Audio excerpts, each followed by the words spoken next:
Bench like Ritika Singh, Vaibhav and Rajendra Prasad గారు lead roles లో చేసిన ఈ సిరీస్ సోనీ లీవ్ లో స్ట్రీమ్ అవుతుంది. ఇంకా నియర్లీ 40 minutes డ్యూరేషన్ తో 5 episodes ఉన్న ఈ సిరీస్ చూసాక నాకైతే It's average.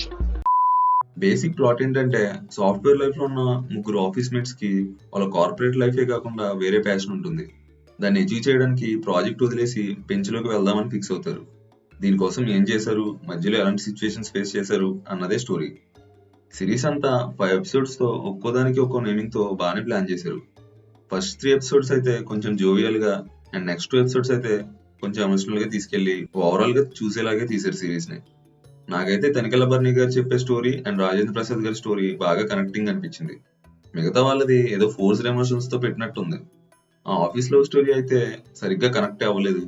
అసలు లవ్ పుట్టడానికి సరైన సీక్వెన్సే లేదు సిరీస్ లో. అయినా సరే లవ్ అని లాస్ట్ లో కంక్లూడ్ చేసేసి సిరీస్ ని ఎండ్ చేసేసారు. నిహారిక కొనిదెల ఈ సిరీస్ కి ప్రొడ్యూసర్ అంట. ఆవిడ కూడా ఒక రోల్ ఉంది సిరీస్ లో. సిరీస్ లో నాకు నచ్చంది ఏమైనా ఉందంటే అది బూతులే. అసలు అంత అవసరం ఏముందని అన్నిసార్లు వాడాల్సి వచ్చింది. సిరీస్ అంతా ఓకే, బాగానే వెళ్తుంది, ఫ్యామిలీ ఆడియన్స్ కూడా చూడొచ్చు అనే టైంకి బూతులు వస్తుంటాయి. అవి కూడా ఫోర్స్డ్ గా అనిపిస్తాయి. అంత అవసరం ఏముంది అసలు? ఓకే. ఇంకోటి, శివరామరాజు మూవీలో జగపతి బాబు గారి తర్వాత ఇంకో అన్నయ్య ఉంటాడు కదా మామ, ఆయన్ని ఈ సిరీస్ లో చూడొచ్చు. ఆయనది కూడా లిమిటెడ్ రోలే.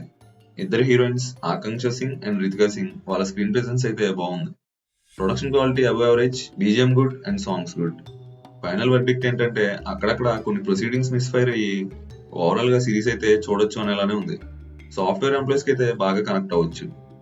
ఇది మా మూవీ చూసాక నా ఒపీనియన్. నీకు కనుక నా రివ్యూ నచ్చితే లైక్, షేర్ అండ్ సబ్స్క్రైబ్. నీ ఒపీనియన్ కూడా నాతో షేర్ చేసే మావా. ఉంటా ఇంకా. బాయ్ మావా.